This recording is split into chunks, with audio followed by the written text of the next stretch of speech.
Purposely. Your life, God's purpose. Listen at purposely.com. When you're in your own reality, you don't always feel the weight of it. But then when you share it with somebody and they reflect back what you just shared, it almost puts into perspective, like this whole new sense of grace that you might have for yourself, or even how Jesus sees you. His name is Patrick Mayberry, and he is my guest today on the Passion Meets Purpose podcast. Patrick, I am thrilled to have you. Woo! Woo! I'm excited to be here. I feel like that woo, is that how you wake up in the morning, with a woo? It takes me about 15 minutes and like a cup of coffee, but then I'm there. I'm ready. Mm-hmm. That's kind of my life sound effect. Just a good old woo. And Yep. I feel like anybody that knows me would be like, yeah, that adds up. Tell me, is that how you were, like when you were a little kid? Was that already? Yeah, I think so. I've always been just a pretty happy-go-lucky, up for anything. I like to have fun, and pretty just ready to rock, let's go. I feel like that's natural for kids. It's one of my favorite things about kids. And then usually for most people that starts to dim as we become more self-conscious, self-aware, because not everybody has a woo sound effect. And also life hits and it kind of, snuffs that out. Did you have to work to maintain that level of joy and enthusiasm, or are you just wired? I think that I am wired that way. I have a motto where I'm like my enthusiasm far outweighs my talent, and what I lack in talent I'll make up for with enthusiasm. And I don't know, I just have a zeal for life and bringing people together, and like it's awesome. But it's also it's funny because I find myself always wanting to make the most out of every moment. So I have to watch myself that I don't have FOMO for some hypothetical other possibility that could be more magical than the moment we're in right now. So it's quite an adventure, Tell me a little bit more about the years that you had growing up, because obviously now you've been a worship leader, you're a musician, and growing up, did you have any of those performance tendencies? Because I know that you attended a church where there were no musical instruments. Right. Yeah, I did. I grew up in a church where worship with instruments was highly illegal. And so I just didn't know anything about worship leading or being a worship pastor or anything Christian music related, really. I kind of grew up in country music, grew up in Tennessee, and I developed a love for music early on. Like middle school, I kind of fell in love with some rock and roll bands and got a guitar and really love music. But it's funny, I feel like as I've gotten older and as I've gotten some like life under my belt and been involved in more churches, and I love music, but I feel like music is just a vehicle that I get to use to try to bring people together.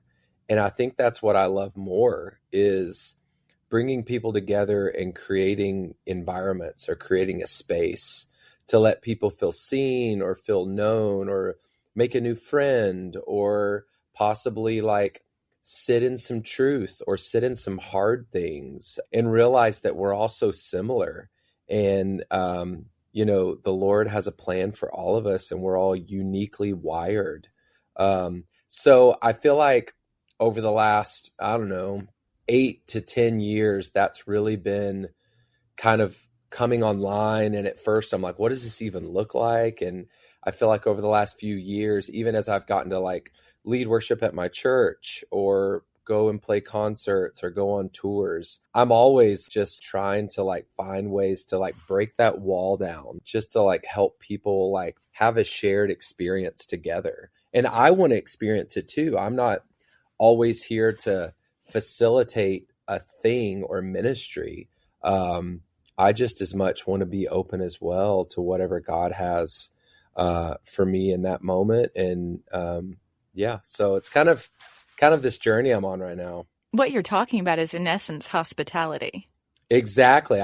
You said it. Like, hospitality is how I try to do everything. And my wife and I love to entertain people or have people to our houses. And it's tricky now because we have 4 kids and very full life, but we've always loved like just making people feel welcome and seen. And anytime I'm talking to young worship leaders, I'm like, you need to think of yourself as like having, and when you're on stage at church, you need to think of it as it's your house.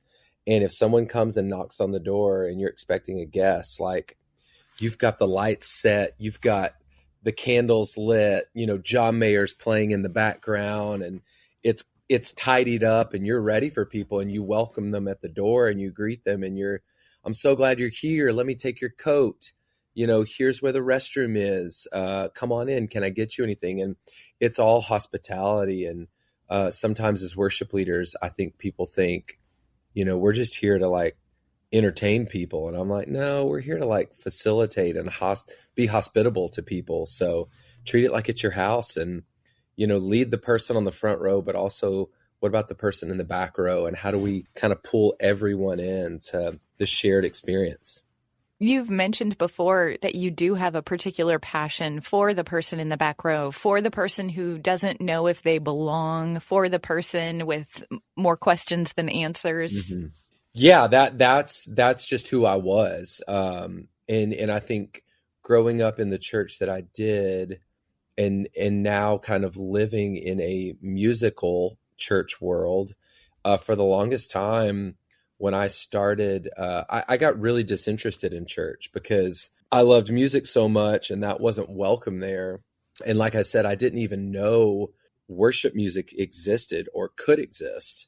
So I got kind of disenfranchised with the church and just really disinterested. And fast forward kind of back end of high school, I got involved with a ministry called Young Life. And it was through Young Life that I was really exposed to the gospel for the first time that really meant something to me. And they loved that I played music, and they're big on like humor and like funny stuff. And I'm like, man, this is all me. Like, I love being funny. I love playing music. I love, Young Life talks about Jesus came to give life to the fullest. And I just have always loved that phrase. And I'm like, what does that look like? What does that mean? And I think then, I thought it was like, oh, that means like going down a zip line and drinking a Mountain Dew and just having a blast. And now I'm learning like just there's deeper, richer, fuller things in life, and relationships are a part of that. Grief is a part of that.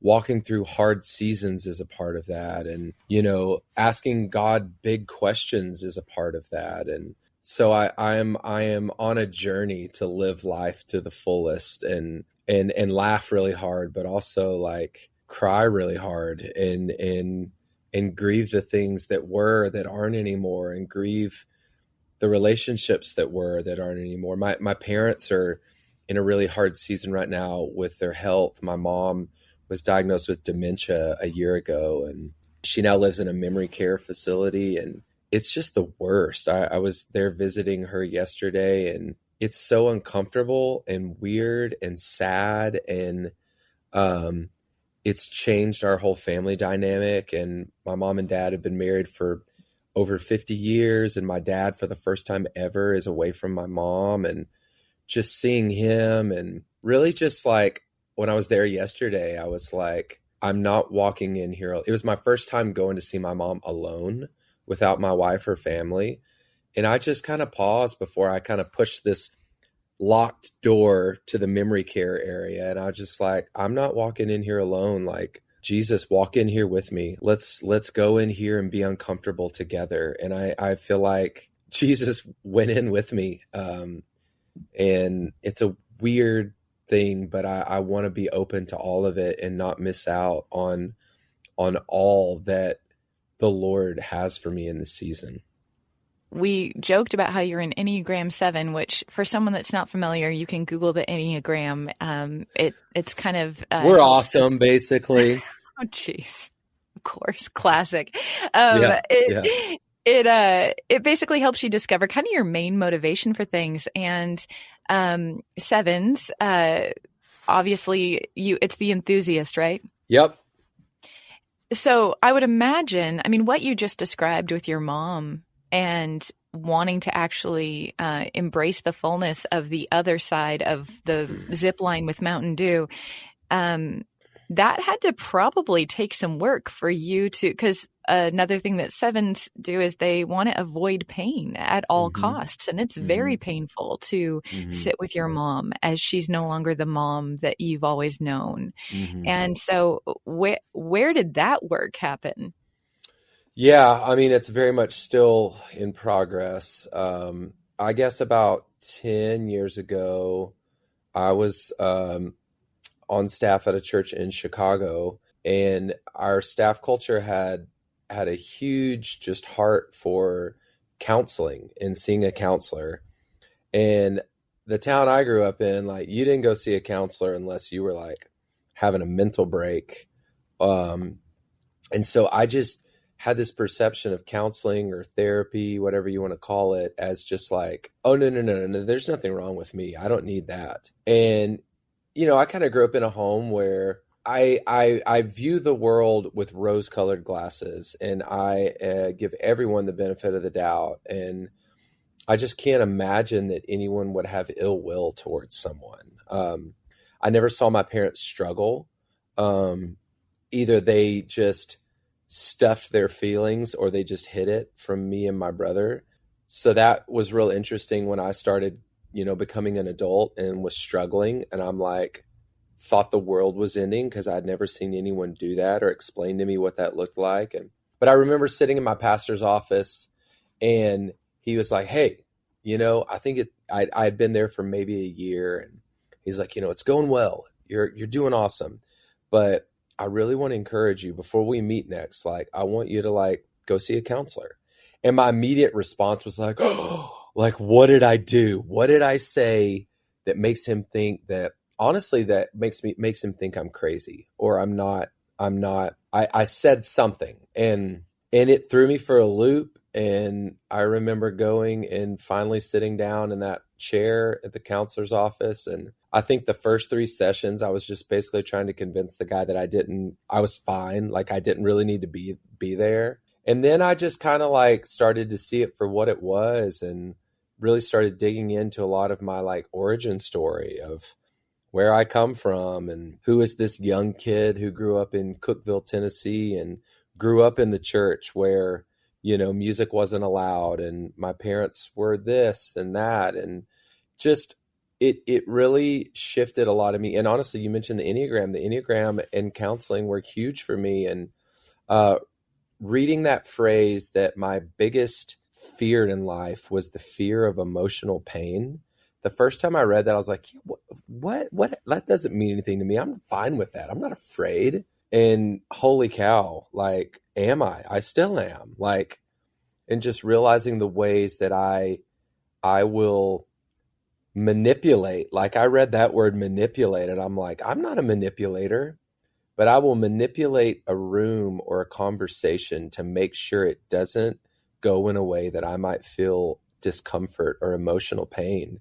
And when I read that, I'm like, oh my gosh, I totally do that. And it's not like a weird, like maniacal manipulation. It's to protect myself from having to share too much or say I'm scared or I'm afraid or I'm lonely or I'm not okay.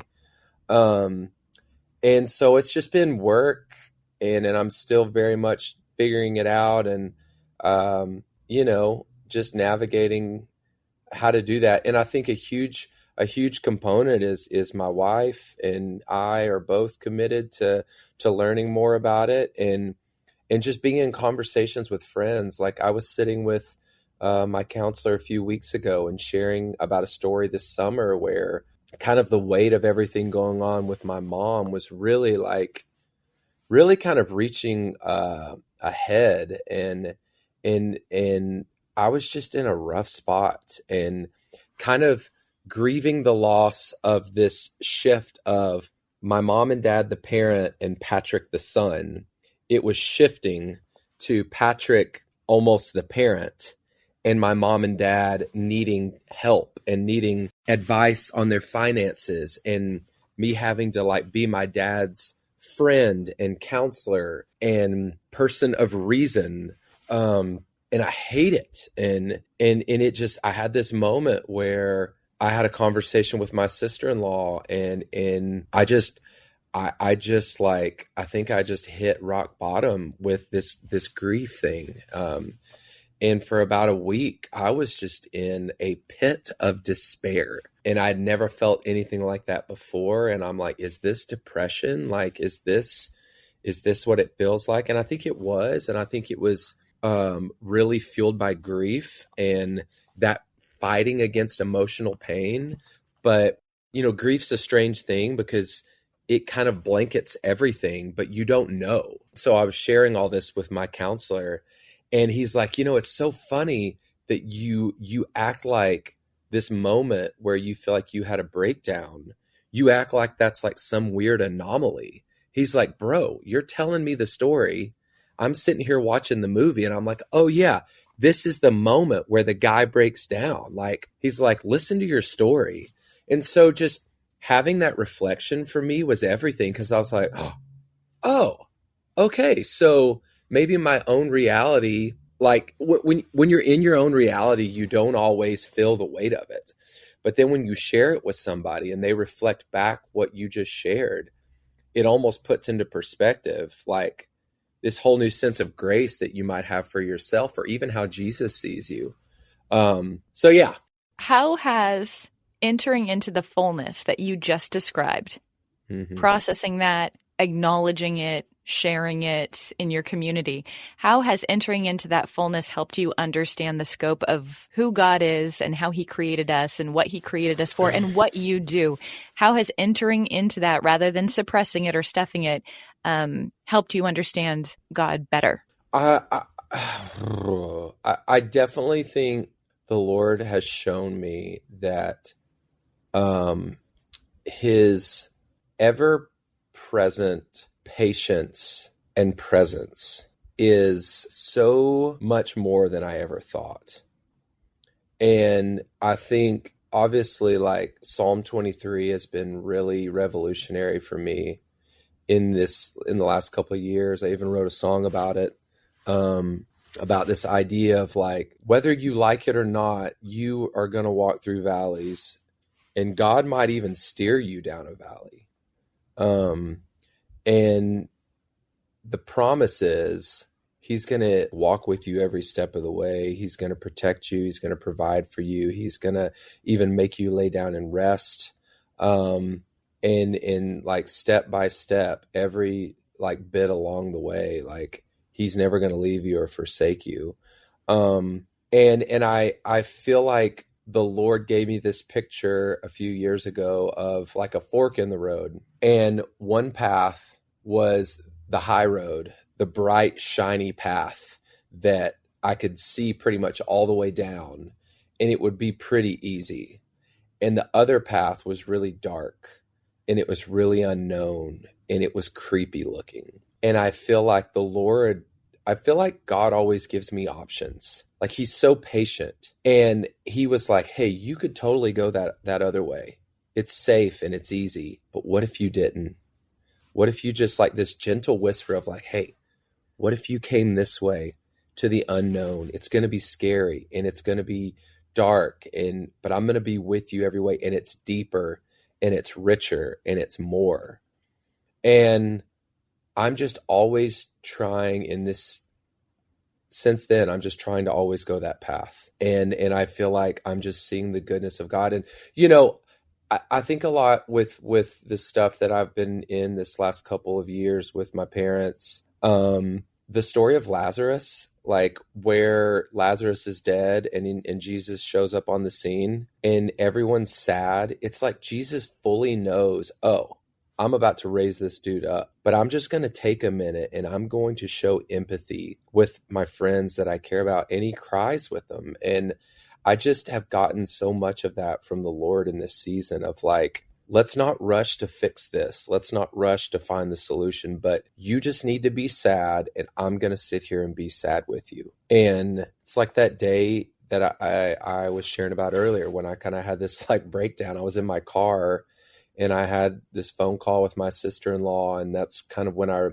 was like, God, I don't want to do this. I don't want to talk to my dad about all this hard stuff. Like, he's my dad. Like, he should be talking to me about being a dad and raising my kids. I don't want to talk to him about, like, I was just mad at the reality. And my counselor was like, where do you think Jesus was in all that? And I was like, I don't know. And we finally got to the point where, like, I think Jesus was sitting beside me in my car. And I just totally didn't even think about that. And so now I'm like I said yesterday, when I walked into this memory care center, I just kind of paused and was like, okay, I'm not walking in here alone. Like, Jesus is with me. So yeah, we'll see where that goes. Ask me how it's going in like 6 months or something, and I'll let you know. Okay. Another thing that you've shared in the past, not just, I guess it's both and. Jesus is with me right here at my side. And also you've shared about how it really helped you to, I think the thought was, I know who my father is. Like, God is pleased with me, not because what I do, but because I'm his kid. Yeah. And parents understand that. And you have a sweet story. This is years ago of you were playing at a festival and something that one of your kids did. And it marked you. And I've been carrying that. I'm like, okay, I know who my father is. I can go anywhere because of who my dad is. Will you share that story? Yeah. Yes. And then I have a funny thing to share after. So I was on this tour. It was kind of my first ever really big tour, and it was with Crowder and We the Kingdom and maybe Ann Wilson. And I was like the first kind of band to play the night, and we were a couple of shows in, and we were playing close enough to my home, or to Nashville, that my family drove down. And I have 4 kids, and they're awesome. And, you know, it's very much like I'm a guest in the house there. Like, it is Crowder's show, and it's this giant amphitheater. And, you know, we played our set and we rocked, of course. And then afterwards I went out to like go see my family, and we had extended family that was there, and, you know, everybody was excited. And my youngest son, he probably would have been maybe 6 at the time. He's kind of like a mini me. He is just full of life and just like, like, he is like, I can be like, dude, let's go somewhere. And he'll be like, let's go. He was like, hey, can we go backstage? And I was like, yeah, let's go. Let's like walk back there. And the thing about concerts, which anybody who's listening to this who maybe doesn't know, you have to have like a pass. Like, you have to have a pass around your neck that says like all access or whatever. And I had like a sticker thing, but my son had nothing. And we start walking backstage, and we're maybe 50, 100 feet away from kind of the security and the backstage area. And my son just bolts, and he's gone. And there's so many people around. And I'm like, oh my gosh. And he bolts past security, runs through these back hallways. And I'm like, oh my gosh, I just lost my child. And I like get back there, and he's got no security badge on. And he gets back. I get back there, and I find him, and he's like in Crowder's dressing room. And I was like, oh my gosh, I am so sorry. And Crowder's drummer was back there, and he actually had some drumsticks and gave my son a drumstick and was teaching him how to spin drumsticks with his fingers. Got back there, and I was like, oh my gosh, this is crazy. Like, I'm so sorry, guys. And, you know, after the fact, the Lord just totally like rocked my world with the picture of all of this. Of he basically, the Lord gave me this picture of like, your son ran through security. You know, we walk around life or at least I do. I always feel, I've struggled with feeling unqualified. And I think it's, part of how I grew up. I didn't grow up in worship world, and just always felt like, God, I don't have what it takes. And I feel like the Lord was like, your son just showed you how I view you. Your son didn't have a security badge. He didn't have a credential. He was not qualified to go backstage, but he ran backstage with reckless abandon, full-blown sprint, because he just saw his dad play on this stage and, rock out on this stage. So he thinks, oh, I can go anywhere because my dad owns this place. And my dad is the boss and I'm his son. And my identity is I can do whatever I want because my dad, this is his place. And the Lord was like, why don't you do that with me? Your identity is that you're a son of the King, and step into your calling. Like, start walking with authority, walk into rooms, walk onto stage, knowing that it's not your talent. It's not your qualifications. It's not who you know. It's literally, you are my son. And ultimately, like, this is a church word, but it's like, I've given you dominion and authority on the only basis of your identity, that you are my kid. And it blew me away. And there's this like parable of like, who is the only person, I heard this years ago, like, who's the only person that can bust into a king's chambers in the middle of the night and simply ask for a glass of water without like getting thrown in jail? And the answer is, it's his son. And I think just for a few years, God was really like working on me to see that like, he wasn't some hard, evil master who required a lot of me. He was the father to the prodigal son. And there wasn't anything I needed to do or not do to earn his love, that he did it all. Ultimately, so much the fact that he gave Jesus to die for me on the cross. And it's kind of like I was neglecting that reality for too long. But again, in God's patience and kindness, he was like, I'm going to let you figure this out, because it'll mean more if you figure it out on your own. And I did this thing the other day. Do you use ChatGPT ever? Oh, yeah. Okay. Use it all the time, like all the time. For scheduling, or if I have questions, I use it like Google.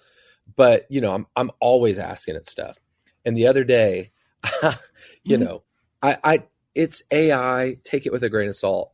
But I asked it, I said, hey, like, I've been using it for months now. And I was like, what have you learned about me? And what advice would you give me based off what you've learned? And, it said, you deeply care about songwriting and ministry, and you care about your family, and blah, blah, blah, blah, blah. And in the one-liner piece of advice it gave me, I wish I knew where my phone was, and I'd read it. It said, what did it say?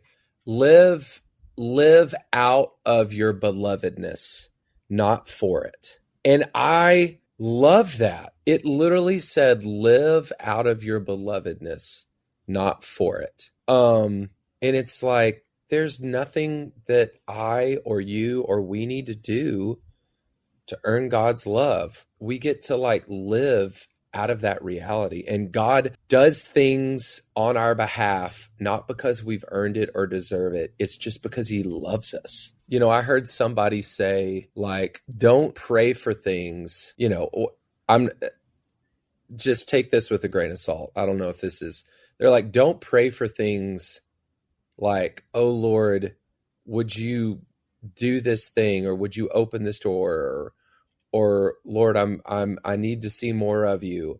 Don't like ask because, there's a problem.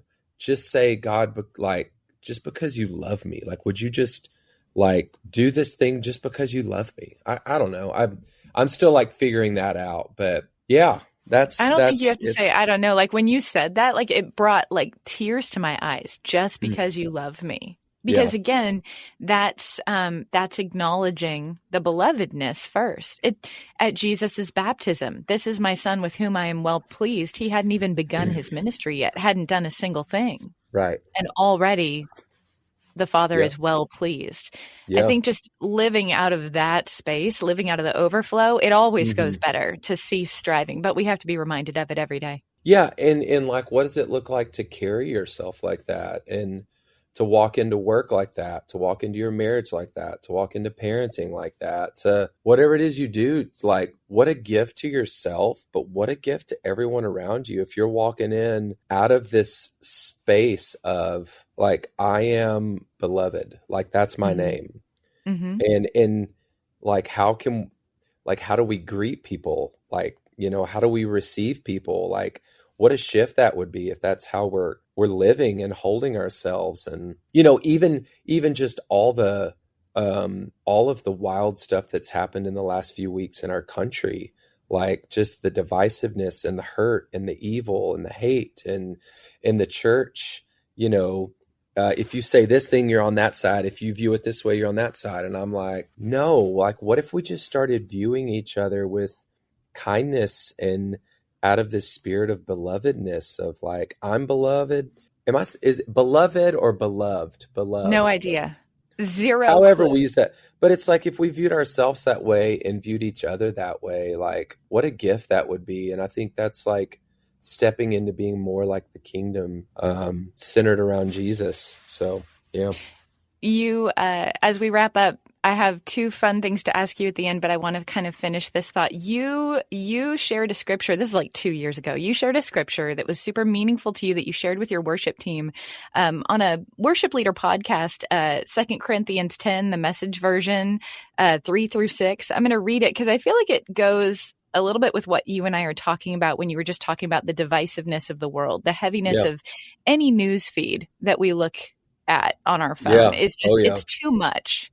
I have too much information coming every day about all kinds of things. And this energized me this morning. I literally reached out to a couple friends last night and I was like, I feel so heavy hearted, not just from my news feed, not just from what's happening in my own city, state, nation, globe, friendships, like friends that are suffering, therefore I'm suffering, all that.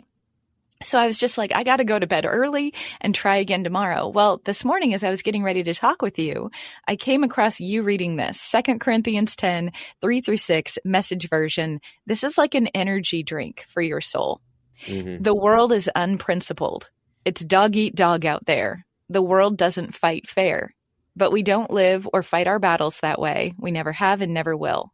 The tools of our trade aren't for marketing or manipulation, but they are for demolishing that entire massively corrupt culture.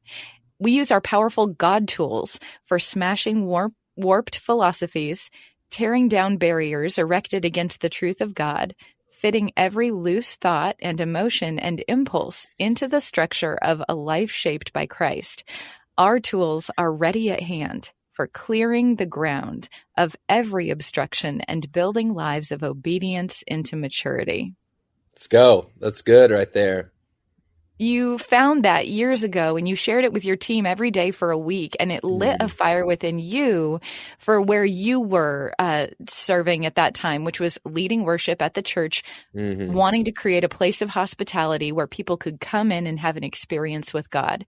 And so that worked for your situation. You know, if someone has you said a drum fill, let them do that drum fill for those reasons we just shared. Or for me, it's broadcasting on the radio in Seattle, Washington. For someone else, that might be, cleaning up the kitchen and loading the dishwasher for all of those reasons to serve their family today. Like you can apply it to any position today because we don't fight against flesh and blood. Yeah, no, I mean, even just hearing you read that, I'm like, God, that's good. That came from you. It is.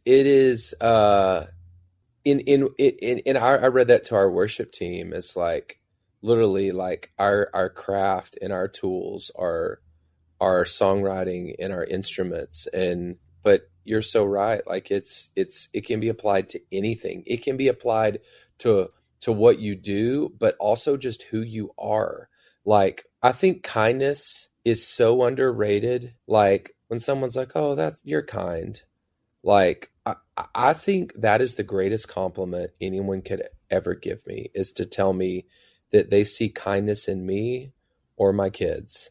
I think kindness it's obviously a fruit of the Spirit. And if you're a kind person, and then that's your thing, that's your tool, that's how we go, and we go out into the world, and that's how we smash that warped system that is the world, that is all of the news channels who are trying to pin us against each other, and us and them. It's like, there is no us and them in the kingdom of God. There is Jesus, and there is his church. And so I think that's the ticket for anyone and everyone. Like that scripture is like, so next steps. It's like, okay, here I am. Here's what I have. Here's what you do with it. You just get out there and you just be all that God made you to uniquely be. And that's how we see revival happen. So true. Thank you so much for joining us on this episode of the Passion Meets Purpose podcast. Thank you to Josh Model, our show producer. Thank you to Lana Vegas, our scheduler and our guest coordinator. These episodes would not happen if it wasn't for them. And I would welcome it if you would take a moment to rate and review the podcast. It helps others to find it. Plus, it just makes the show better. And one of my favorite things is to hear from you on who would you like to be featured as a guest on this show. So you can connect with us at purposely.com. Thank you.